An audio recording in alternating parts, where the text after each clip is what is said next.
if your home buying budget is $200,000 in Minot, then this video is for you.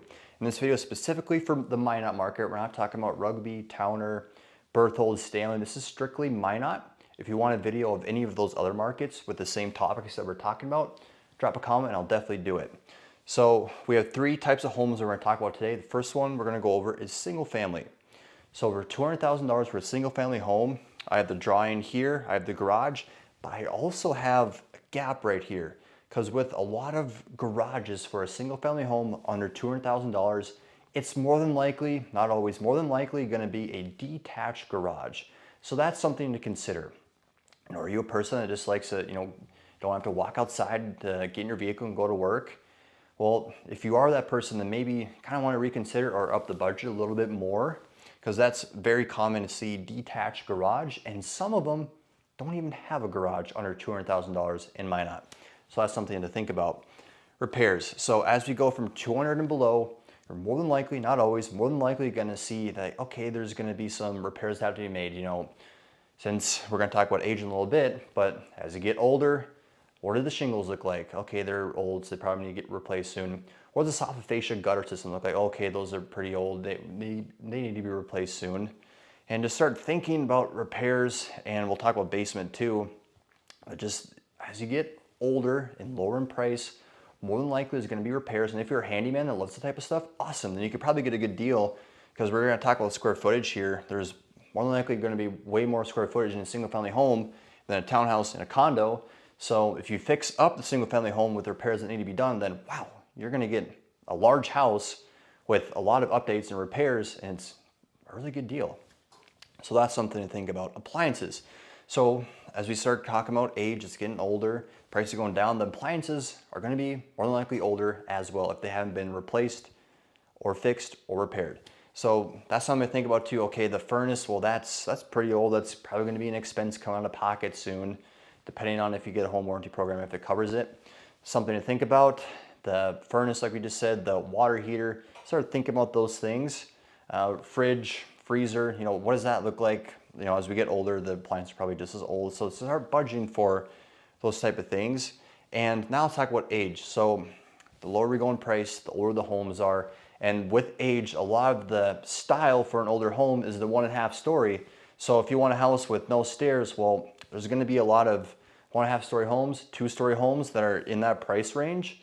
And as we get older with age, the houses are older. It couples with everything we just talked about.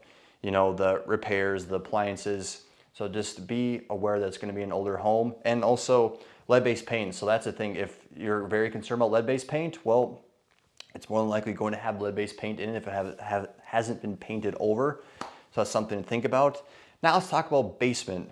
As we start getting older homes, the basement, a lot of them in older homes are just used as storage. Yes, the square footage is there. If you renovate it, fix things up in the basement, hey, you get a very large square footage house with a basement with more area to have potential bedroom if you want to get the egress window, because more than likely probably has a bonus room. So if you make the bonus room into a bedroom, hey, you got a nice bedroom, you got a lot of square footage in the basement. So that's something to think about too. And how does the basement look? The foundation, as the homes are older, does the foundation look okay? Because some of them are kind of shaky, and it's something to think about. All right, now washer and dryer. So a lot of homes under $200,000 are gonna, if they have a basement, it's more than likely the washer dryer is gonna be in the basement. So that's something to think about too with an older home and a single family home. Now, if you're scrolling Zillow, some of them are gonna be foreclosed for $200,000. So you'll see that as well. Like, hey, that home has been foreclosed, and we go from there. And we're going to talk about loans for the townhouse and the condo. But if it's an older home, the chances of getting like a VA loan or an FHA loan, depending on how the exterior looks, might not be able to get that. So depending on the repairs that we just talked about, if the siding's shot, well, then that has to be repaired potentially to get that loan. Same thing with any exposed wood. A lot of them are very picky, VA and FHA, something to think about. All right, so now we talk about single family homes, what to expect in $200,000. Next, let's talk about townhouse. So the first thing that I have for a townhouse is its limited supply. So there really isn't that many townhouses under $200,000, 200,000 and below. Yes, you'll see some, the 205, 210, but under $200,000, the limited supply. So there really isn't that many at any given time. So if you really like the pros, that I'm going to talk about here in a little bit, then you got to jump on those very fast because they are a hot commodity. Okay, so garage. So you'll see in a lot of townhouses, $200,000, they're attached. So that's very nice. If you're a person like, we just talked about, yeah, I really do like an attached garage. I just like how, I could go, don't have to walk outside in the wintertime, start thinking about maybe a townhouse, and if everything else lines up, limited supply, I could jump on it fast. All right, so see a lot of them with the garage that's attached. Okay, square footage. So the square footage on like a townhouse, you'll see anywhere from probably like 800 to a top of 1,300, 1,400. So that's square footage you're getting. Not gonna be as much as a single family home because a lot of them, they're one level. A lot of them have one level potential, or more than likely they are one level. So there's no basement, there's no upstairs, so all the square footage is on one level. And if you're a person that wants a one level home, maybe you're getting a little bit older and you just don't want to climb up any stairs, then this is a very hot commodity, okay? Now, fenced backyard. So a lot of them that closed in 2024, they had a fenced backyard. So if you have pets and you want a fenced backyard, then a townhouse, they'll probably get that, as well as an attached garage. All right, VA, FHA potential. So since we didn't really talk about age, but a lot of the townhouses are a little bit newer, not as old as single family homes. So not all of them, but quite a bit of them would qualify for VA and FHA just because of, they have their requirements, and as homes get older, well, then it might be a little bit shaky, especially with exposed wood for any siding and stuff, or exposed paint, chipping, peeled paint, excuse me. So a lot of these townhouses, they probably would qualify for that. I'm not a loan specialist, so I can't really give any legal advice like, yes, all townhouses will qualify for VA and FHA loans, but you probably will have a good chance that it will. And another thing that's a benefit of a townhouse is they're move-in ready friendly. So you see the pictures like, you know what? I can move in this day one and not have to do any repairs. So that's a big benefit, especially with a lot of them are just on like a concrete slab. So I don't really have to worry about, basement, how does the foundation look? Is there water seeping in? So that's something to think about too. Like, hey, I just want something move in ready. Well, then consider the townhouse and limited supply. So if this fits up your alley, keep a sharp eye out and look out because that might be gone quick.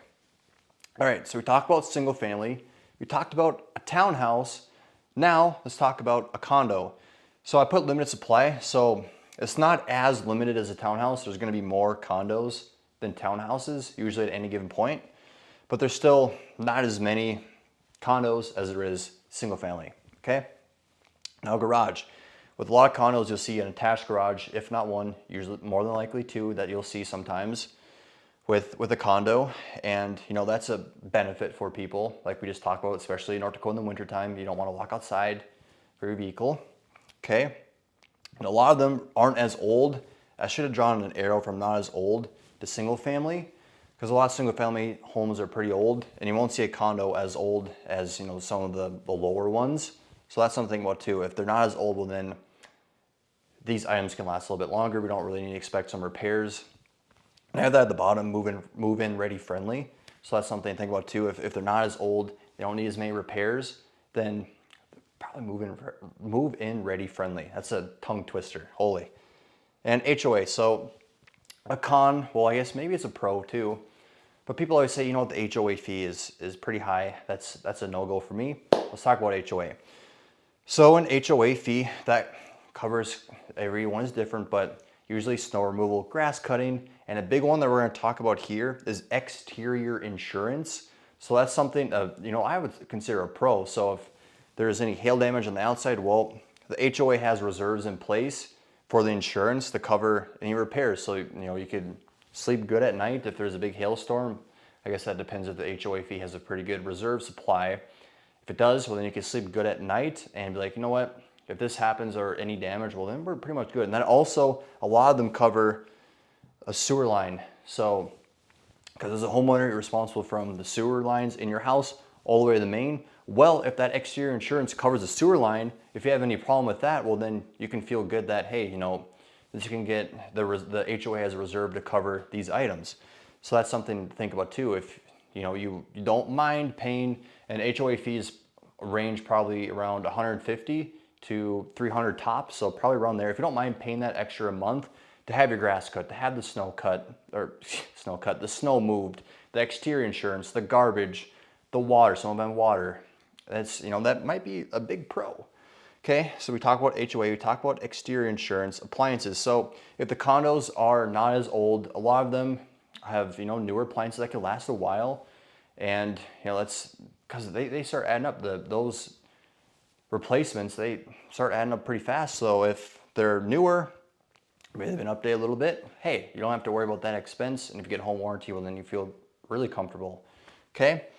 Now, VA FHA potential. So a lot of condos, not all of them, but a lot of them do qualify for FHA and VA. Again, I'm not a loan officer, but a lot of them do. So that's a big benefit, because if you go back to a single family home, if there's just so many things on the exterior or maybe some foundation issues, well, then qualifying for a VA or an FHA loan might get a little bit tough. So condos, you'll see that a higher likelihood than a single family home, more than likely. All right, move-in ready. So if maybe you're a first-time home buyer and a townhouse and a condo, maybe you're living in an apartment for a while, it's kind of the same experience, especially like a condo. It might feel like the same experience. So now instead of just paying rent, well, now you actually own the thing. And once maybe you want to rent it out in the future, and that's, instead of burning money for rent, you actually have an asset now that you can collect rent in the future, sell it if you want to, and get some equity. So that's like move-in ready friendly for first-time home buyers. Like instead of paying rent, now you can actually own like a piece of your apartment, like an apartment building. So that's a benefit too. So all in all, we talked about single family homes, townhouses, and condos, kind of what to expect for $200,000. Of course, since it's in January of 2024, I went off a lot of information from last year. 2025 could look different, but I wouldn't imagine I wouldn't see the average stretch out so much farther from kind of what we just talked about today. But it could change. 2025 could be different. But all in all, this is kind of what to expect, if an easy way of just saying, my budget is $200,000. This is kind of what it'll get you. But hopefully you learned something in this video. If you did, drop a comment, say, Tanner, this is a pretty good video. And I want you to do it in Rugby. I want you to do it in Stanley, Berthold. If you like that information, want it for market, drop a comment, let me know, and I'll definitely do it. But thank you for watching. Have a good one. Bye.